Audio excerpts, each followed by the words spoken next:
என்னோட பேர் சாந்தி.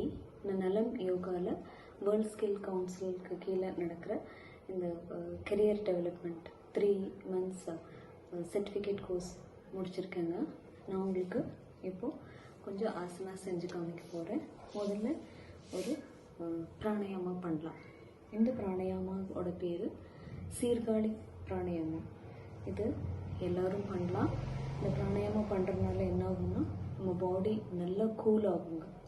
ஓகேங்களா? அதுக்கு முதல்ல நம்ம கை ரெண்டையும் இப்படி சின்முத்ராவில் வச்சுக்கலாம்.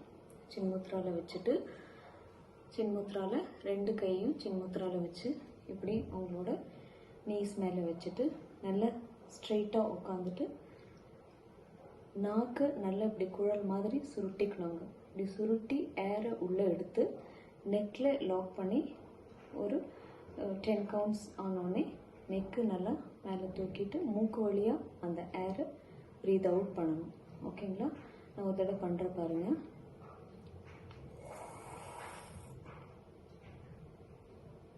ஸோ நெக்கில் லாக் பண்ணணும். லாக் பண்ணிவிட்டு ஒரு 10 counts. நெக்கு ஸ்ட்ரெயிட்டாக வச்சுட்டு நோஸ் வழியாக உங்களோட மூச்சு எக்ஸேல் பண்ணணும்.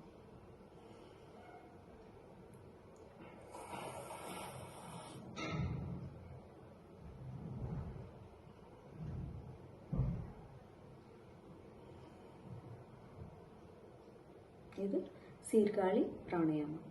அடுத்தது தித்திலி ஆசனா பண்ண போகிறோம். இந்த ஆசனா பண்ணுறதுக்கு டெயில் போன் இஷ்யூஸ் இருக்கிறவங்க இந்த ஆசனா கீழே ஒரு டவல் மாதிரி ஏதாவது சாஃப்டாக ஒரு க்ளாத் வச்சுட்டு பண்ணிக்கலாங்க. மற்றவங்கெல்லாம் இந்த ஆசனா பண்ணுறப்போ முதல்ல அந்த ஆசனாக்கு பண்ணுறதுக்கு முன்னாடி நம்ம தொட்டில் ஆசனா பண்ணிவிட்டு அது பண்ணணும்னா இன்னும் கொஞ்சம் கூட ஃப்ளெக்சிபிலிட்டி கிடைக்கும் நம்மளோட காலுக்கு, தைஸ் இது எல்லாமே. ஸோ அதுக்கு முன்னாடி ஒரு வார்ம் அப் மாதிரி தொட்டில் ஆசனா பண்ணலாங்க. அதுக்கு என்ன பண்ணணும், முதல்ல நம்ம கால் ரெண்டும் இப்படி நீட்டி வச்சுக்கணும். வச்சுட்டு உங்களோட ரைட் லெக் எடுத்து லெஃப்ட் லெக் மேலே இப்படி வச்சுக்கணுங்க. வச்சுட்டு லெஃப்ட் ஹேண்ட் மேலே இப்படி வச்சுட்டு இந்த கை ரெண்டையும் இப்படி இன்டர்லாக் பண்ணிக்கலாம். இன்டர்லாக் பண்ணிவிட்டு இப்படி நல்லா குழந்தைய தொட்டில் ஆட்டுற மாதிரி இப்படி நீங்கள் ஒரு 5 to 6 counts இப்படி கவுண்ட் பண்ணிக்கலாம்.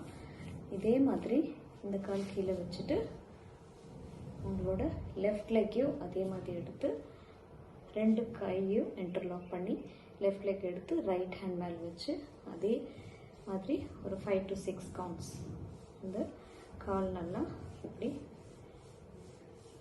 ஷேக் பண்ணிக்கலாம்.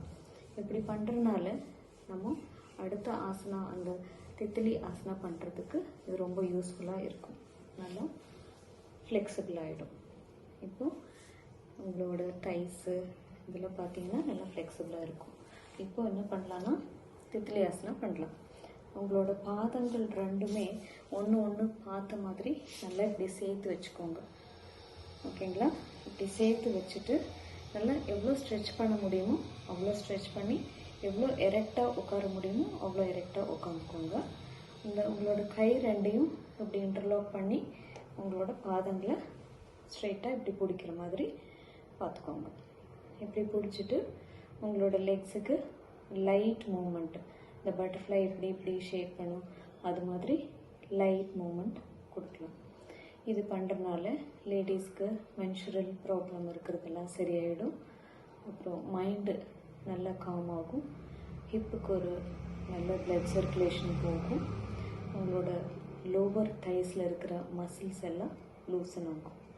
இது ஒரு 5 to 10 counts இந்த ஆசனாவை பண்ணிக்கலாங்க.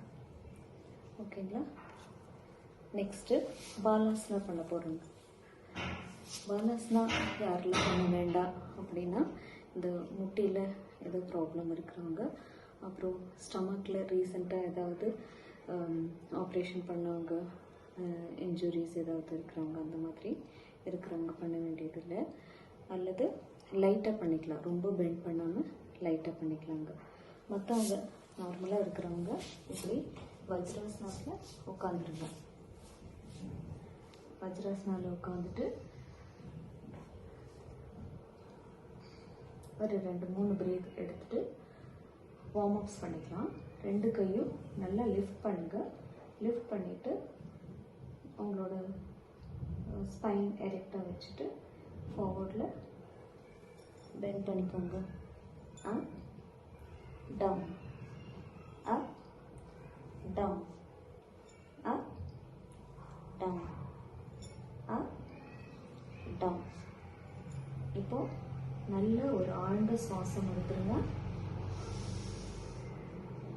எடுத்துட்டு ஃபார்வர்டு பெண்ட் பண்ணிக்கோங்க. பெண்ட் பண்ணி உங்களோட தலையை உங்கள் முட்டிக்கிட்ட கொண்டு வந்து டச் பண்ணுற மாதிரி வச்சுக்கோங்க. கை முன்னாடி எவ்வளோ நீட்ட முடியுமோ அவ்வளோ முன்னாடி நீட்டி வச்சுக்கோங்க. இந்த பொசிஷனில் ஒரு 5 to 10 செகண்ட்ஸ் இருந்தீங்கன்னா உங்களோட மைண்டு ரொம்ப காமாகும். ஹெட்டுக்கு நல்ல பிளட் சர்க்குலேஷன் போகும். அப்புறம் நம்மளோட stomach issues problem, digestion problem அதெல்லாம் சரியாகும். நம்மளோட மைண்டு ரொம்ப காமாக இருக்கும். அப்புறம் நம்மளோட அப்பர் பாடி வந்து நல்ல ஒரு ஃப்ளெக்சிபிலிட்டி கிடைக்கும். அப்பர் பாடிக்கு தூக்கமின்மை அது மாதிரி இருக்கிறவங்களுக்கெல்லாம் இந்த ஆசனா பண்ணுறப்போ அதெல்லாம் சரியாயிடும், கம்மியாயிடும். ஓகேங்களா? மெதுவாக மேலே எழுந்திரிச்சு